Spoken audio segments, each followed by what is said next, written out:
Welcome. I'm Tom Cook, Deputy Mayor of Friel Township. This is from the Mayor's Desk, and I'm delighted to have Christine Hanlon, our Monmouth County Clerk. We're here to discuss election 2020 because voting this year is totally different for most people, and I think it's important that we all know the rules because we do not want any of your votes not counted because you didn't follow the rules. So I'm going to turn it over to Christine, and she's going to discuss some of the absolute must-happens with voting this year. Great, thank you so much, and I'm so glad to be here to talk to the residents of Friel Township. It is, as you said, a very different type of election this year. For those who don't know, Governor Murphy signed first an executive order, and then it was codified into law that this year's election will be primarily a mail-in ballot election. And a lot of people are saying, well, what does that really mean? And basically what it means is that the county clerks throughout the state are mandated by law to send a mail-in ballot to any voter who is listed in the statewide voter registration system in their county as an active registered voter, a mail-in ballot for voting. So 450,000 plus ballots have gone out in the county of Monmouth to voters who are currently on the list. And what it also means is that voting on election day itself is very different. Because everyone will have received a mail-in ballot, voters will not have access to voting machines on election day because everyone received a mail-in ballot. Only voters who have a disability preventing them from voting on a paper ballot will be allowed access to the machines. Everyone else who shows up at a polling place on election day will be given a paper provisional ballot. And so many people have asked, what does that mean? What is a paper provisional ballot? And a paper provisional ballot is a paper ballot that looks almost exactly like the mail-in ballot, except that voters will have already received, except that it says provisional at the top. And the significance of that is that provisional ballots are held in abeyance for counting until after every single mail-in ballot has been counted. And that's actually nothing new this year. There's always been a process for provisional ballots, but now it really impacts everyone, whereas in the past it has impacted a smaller number of people. But this year, because everyone will be receiving a mail-in ballot for voting, if people go to the polls, they must be given this paper provisional ballot because the election officials have to verify that the person didn't already vote by mail, and that's how they do it. The provisional ballots are held until November 10th at the earliest for counting, because all of the mail-in ballots have to be counted first. So this is what it means to have a primarily mail-in ballot election, that every active registered voter will be receiving a mail-in ballot if they haven't received one already. And then when you go to the polls, if you decide to go to the polls, you will get a piece of paper and you will not have access to the machine unless you certify that you have a disability preventing you from voting on a paper ballot. So that's basically what the whole concept is for this year. So one of the things I like to tell people is that we've heard from so many voters that they're upset, they're frustrated, they wanted to go to the polls and vote like they always do on a machine. We've been getting hundreds of emails and phone calls, and I have to say a lot of people think that the county election officials have control over the process, but we have to follow the state law. Our function is to just execute what the state law is. And I'm getting similar calls from residents and friends. They may think you have some control over the process, right. But we really don't. We only have control over how it's how we follow the law, but we have to follow the state law, and that's the way it's been always. So we understand the frustration and the anger of voters, but we have to execute the state law. And what I like to tell people is that In this year's election, because of the state law, there are two options for the voters, mainly. You know, unless you're a disabled voter that can't vote on a paper ballot. The two options are voting your mail-in ballot or voting on a paper provisional ballot at the polls. And in my opinion, as an election official, the better option is to vote your mail-in ballot. Even if you decide to come in and hand deliver it, which is perfectly acceptable. There are many ways to return the ballot, but that is the better option because those ballots will be counted first. And let me interrupt, sorry. What's important is if you say, I'm not doing that, I want to vote in person, the polling places are not what you're used to. There's one, how many total polling places, Mom? Well, it's limited. Right. There are probably close to 100, but some are consolidated. It may not be where you normally have voted before. The polling locations are limited, and it actually, if you're gonna go to a polling location, it'll probably take more time than you're used to because you're not just going to get your voter, you sign the book and head to a machine. You have to go and sit or stand and vote that paper ballot. And show your ID. Put it in the envelope. Well, you don't have to show your ID to get a paper provisional ballot. In New Jersey, you don't have to do that. Everyone, because all of those ballots are held in abeyance. To make sure that the person is properly registered as a voter and that they didn't vote by mail. But you do have to sign the poll book and receive a paper ballot, go stand or sit, vote the ballot, then place it in the envelopes and seal it. So it really does take a lot more time than in past years when you would just go vote, make your selections on the machine.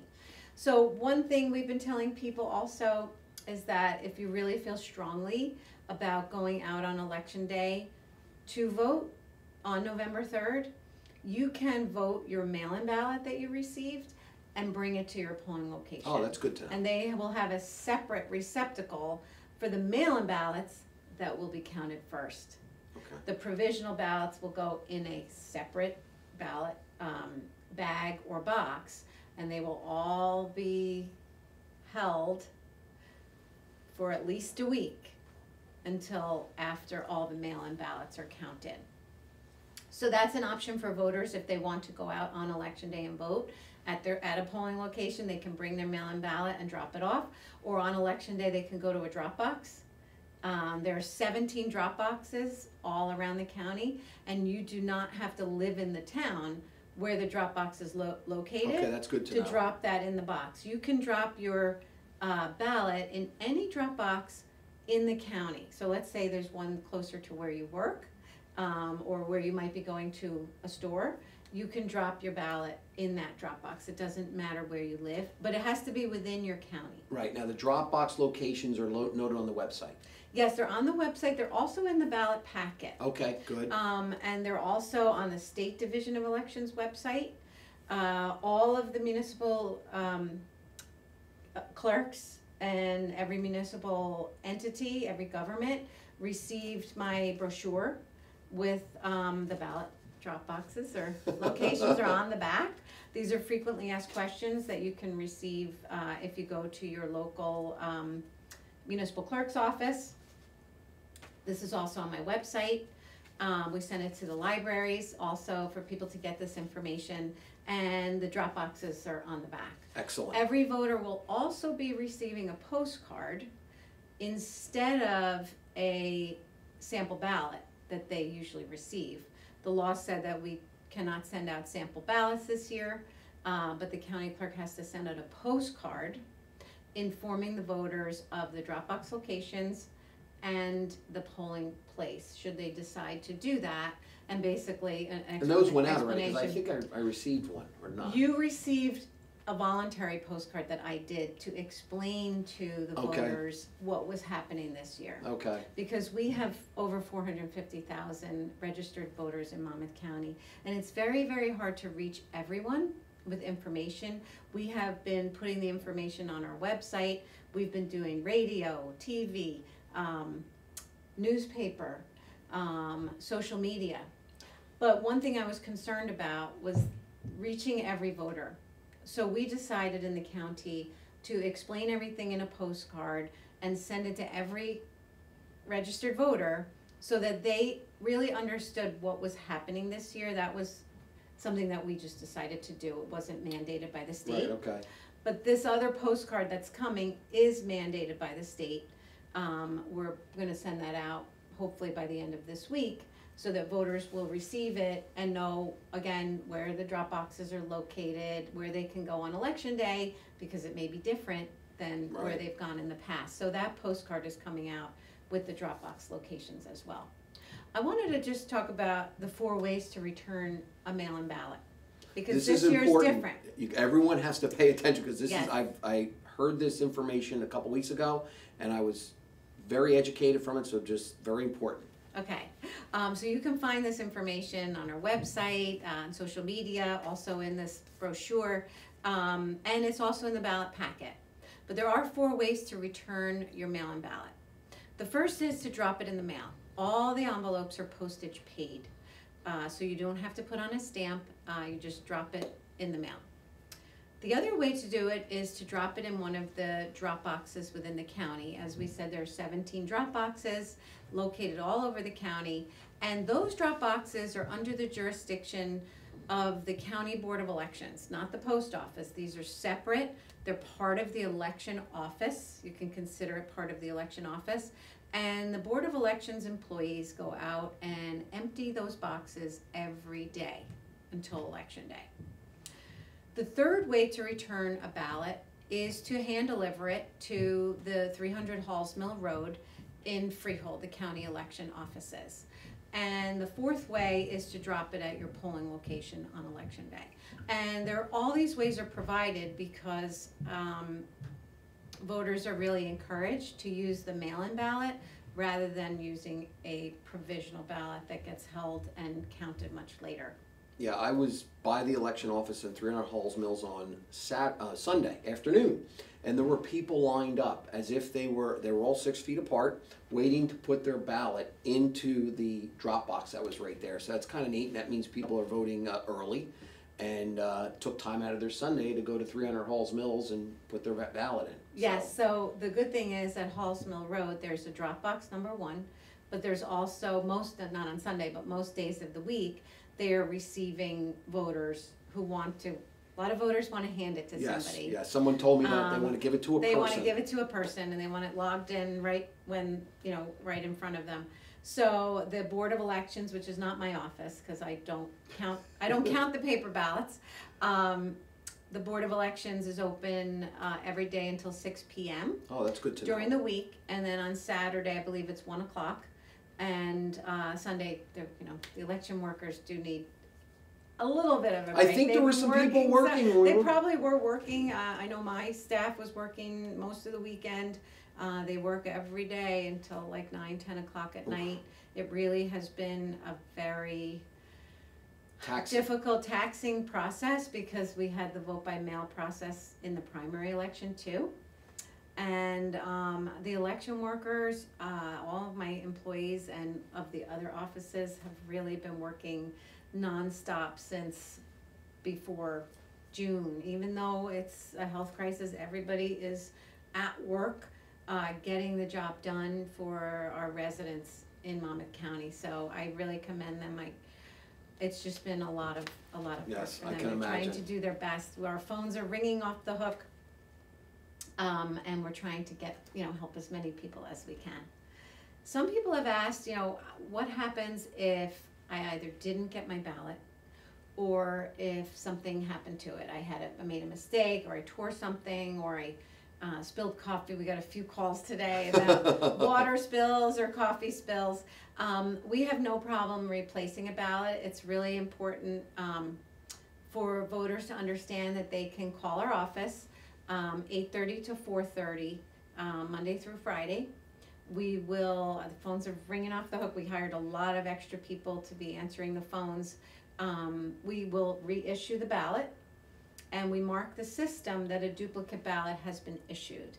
And just so voters understand, The system, if I reissue a ballot, a voter can only vote one ballot. The system, the statewide voter registration system, will not accept more than one ballot. So, you know, some voters say, well, if you reissue the ballot, how do I know that that person didn't vote twice?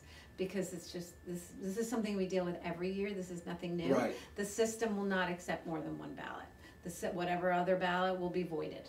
And potentially, someone referred for prosecution with the prosecutor's office. So, other questions about the envelope itself. Some people say, oh my gosh, I tore something off, or I sealed it wrong. All of these little issues, they can be resolved. People can just call our office, email us. All our information is on monmouthcountyvotes.com. We're happy to give people new envelopes. And we want to make sure that everybody will be able to vote. And some of the little things will not cause the ballot to be voided. Right. They really try to give the voter the benefit of the doubt. But one thing that's very, very important is signing the certification, filling out the certification and signing it. Because that signature is what the election officials, the Board of Elections, compares that signature with the signature on file that is in voter registration. And that is one of the checks to make sure that nobody is trying to vote for someone else. So the signature comparison is very important, and if somebody doesn't sign the certification, there's no way to do that. And the certification, not to interrupt, but the certification's part of the ballot everyone received at home. It's part of the packet. Correct. Yes, okay. So so the certification is on what we call the ballot envelope, or the inner envelope that the ballot gets sealed in. You have to turn the flap over and fill out that information so that the Board of Elections officials can compare the signature. Okay. If there's a signature issue, there is a process in New Jersey this year where the Board of Elections is supposed to contact the voter and say, there was a signature discrepancy, please confirm, you know, and verify the signature.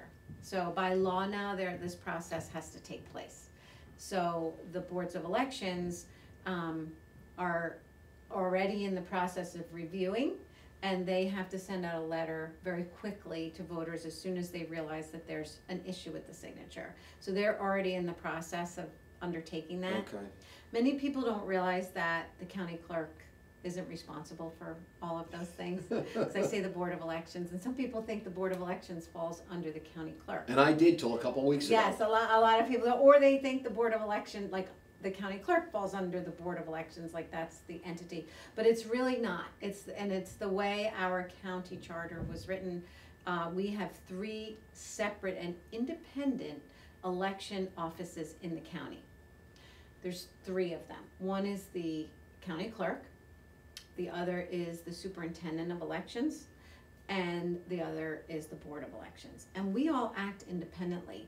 People will call me about things that relate to other offices, and I just have to refer it to them. I have no legal jurisdiction over these other offices. We just all work together to effectuate the process.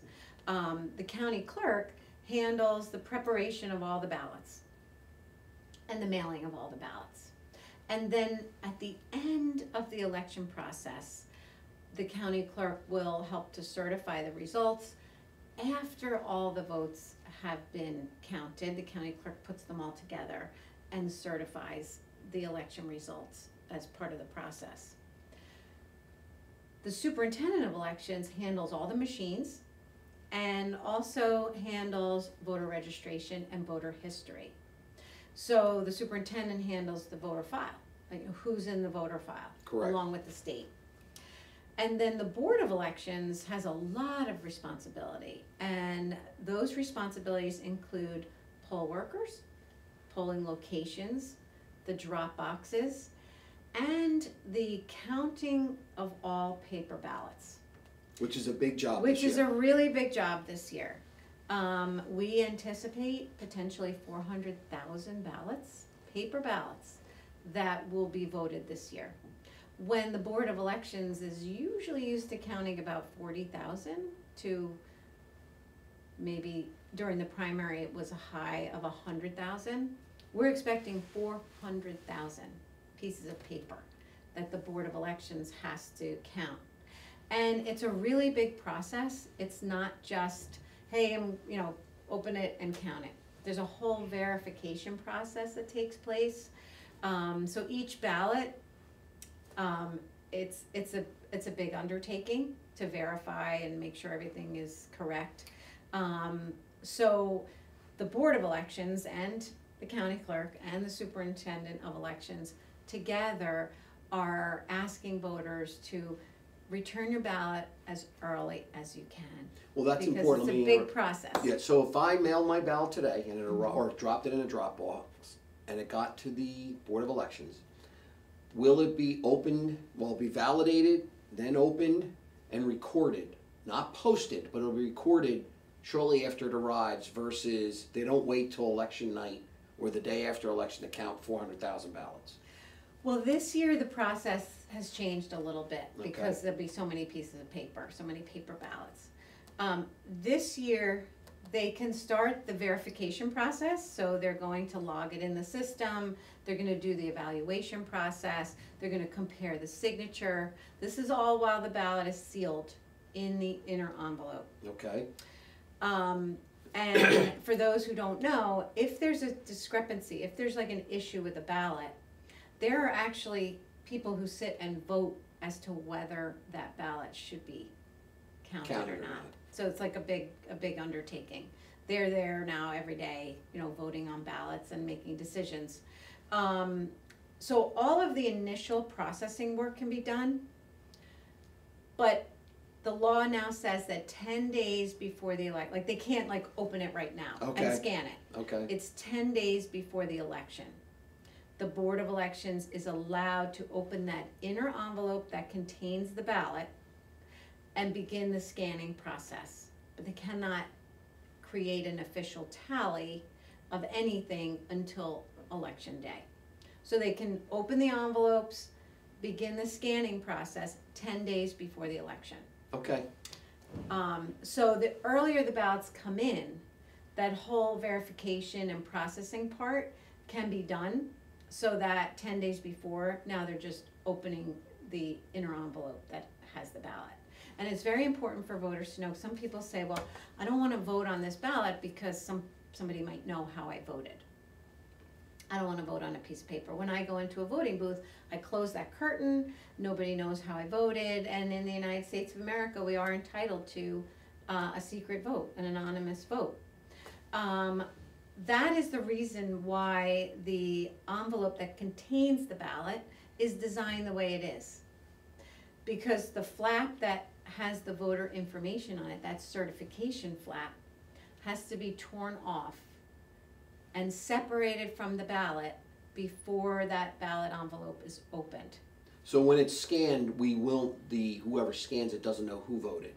Correct. Okay. Very good. Correct. So at some point in time, before any of that ballot opening takes place, the certification flap will be torn off the ballot envelope. That's why the glue is in the place that it is to seal that ballot. I couldn't understand on the primary how the glue. Why is this glue all the way up here and not at the bottom Right. where you seal the flap? Right. It's because that flap has to be torn off. Okay. And that's another big undertaking. They have to tear off, the election workers have to tear off all those flaps. And what happens is, let's say you have, the outer envelope and the inner envelope with the ballot. The flap is torn off and that stays with the outer envelope and that goes in one area. And then you have the ballot envelope with no identification marks on it, and that's separated. And then after that, all of these hundreds of thousands of ballots, the inside ballot is taken out. So the information about the voter is separated from the ballot itself. And a lot of people had questions about that. Well, that's an important question. Now, here's a question that I got hit with at Sam's Club, and it has affected me as well. So some residents are panicking because, let's use me as an example. 15 years ago, I had 5 voters in my house, and now there's 2. My 3 sons have moved away. 2 are in Pennsylvania, 1 is in Brooklyn, and yet we received 5 ballots because the data that fed the voter registration has not caught up to whatever has happened. So I ran into a couple on Sunday at Sam's Club, and they have 3 children, and none of them live at home and haven't lived for several years, and they got 3 ballots for them. What should I do? And I said, you throw those out, and No. you don't throw those out? No.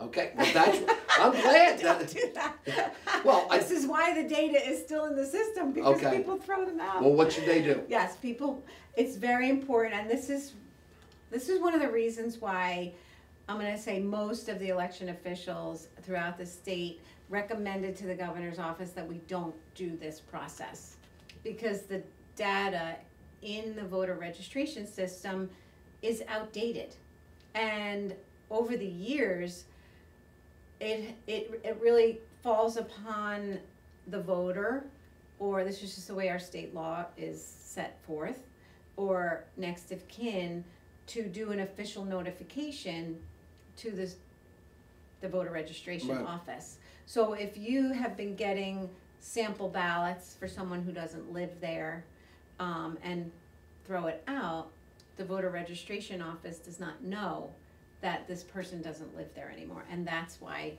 all of these ballots have gone out, because all of these people have been receiving sample ballots for years. It's just that many people don't realize that I should send that back. They throw it out instead. So if I So took the voter file doesn't ever get corrected. So I have these 3 ballots. If I brought them over to 300 Halls Yes, Mills, which is return to literally 2 sender. miles from me, Correct. and hand it to them, and I say, and I can write right on there, no longer live here. Correct. Perfect. So that's when they know, because you have to think about, we have 450,000 voters in our voter database. And I don't control it. That's a different office. All right. There are constant updates, but how, if you think about it logically, how could they possibly know if a person moves? That voter registration database is not tied to land records or anything else. It's just the voter registration. It's tied to motor vehicle now, but it wasn't years ago. Right. That's only recently.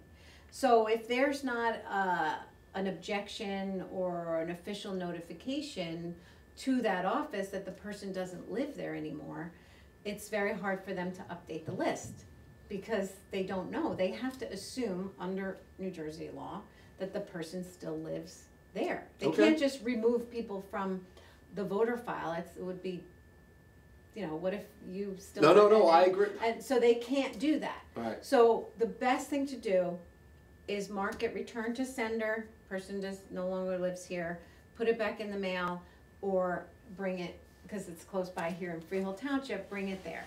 That office they are working round the clock to update the system.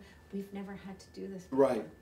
This is uncharted territory. And this shows the issues with the system.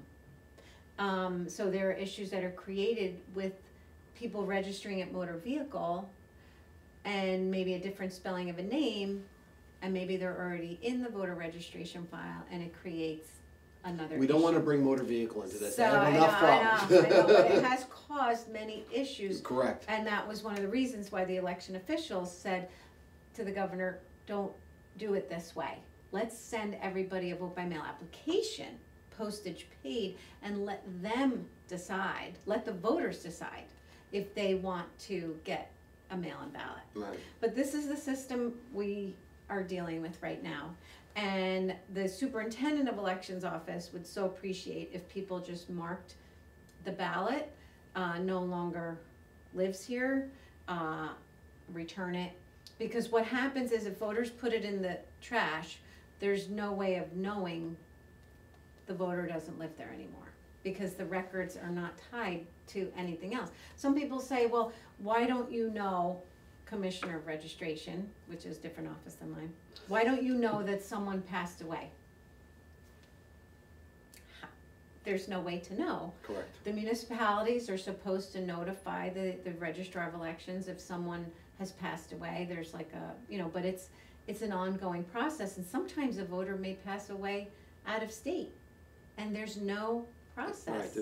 There's not shaking hands. Right. There's nothing's tied to each other. Correct. So there are definitely laws that need to be written to correct this issue, whether it's the state health department that makes a notification. Someone might pass away outside of the county.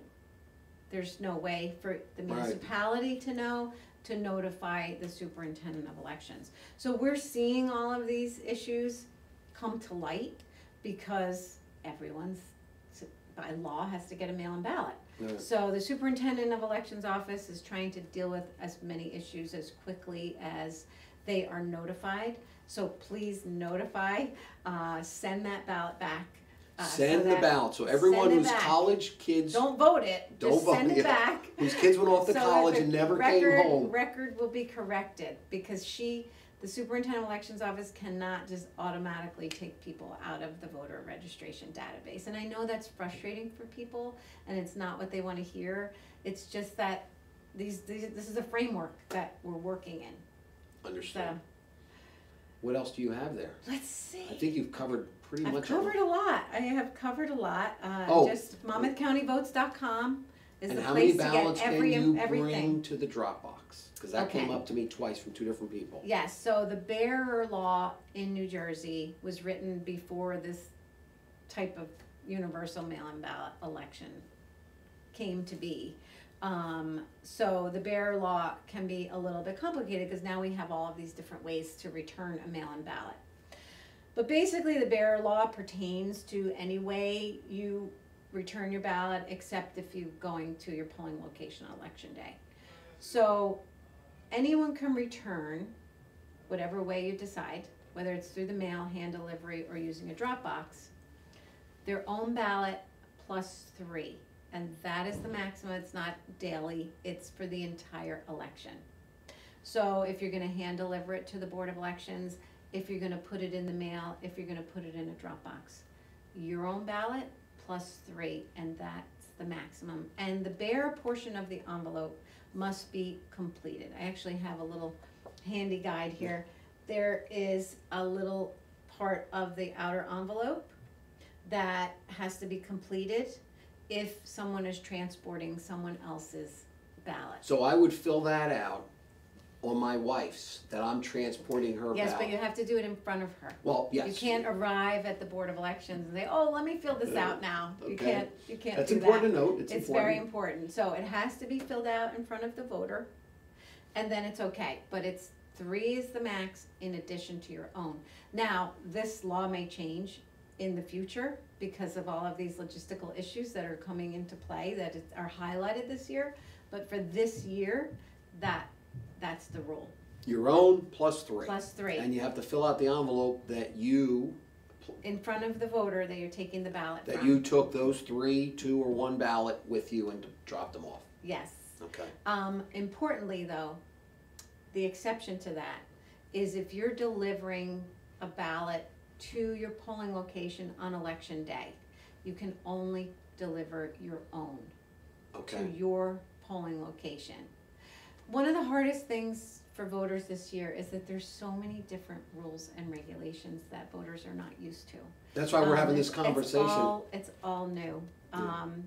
Just the basic mail-in ballot laws are not new, but with all of the expanded, primarily mail-in ballot situation and drop boxes and delivering to your polling location, there is so much information for voters to absorb.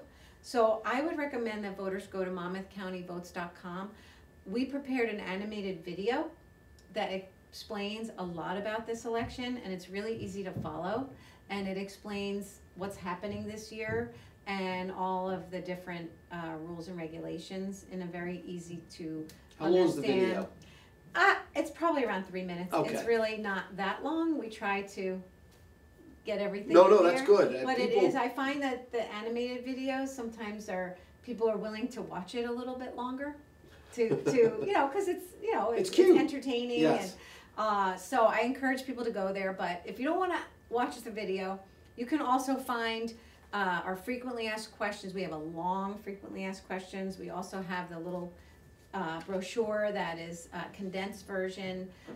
We have more videos about this And it's election all this year. monmouthcountyvotes.com. monmouthcountyvotes.com, and basically you go to the general election page but you can get there from the homepage. And it really has everything. It has the Dropbox locations. It will have the polling locations. It has all the sample ballots. It has videos. It has question and answer. It has Mythbusters.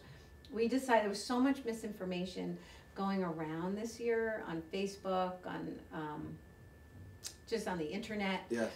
So we decided to pick a few of the rumors that were going around and address it like immediately as we heard it. So there's a whole section on the website on these Mythbusters to give actually the facts about the Yeah, I've election. had people come up to me, I heard, and I said, absolutely not true. Yes. Okay. Always direct them there because we try to address, and sometimes people hear things that are going on in other states that may not relate to New Jersey, but it starts to.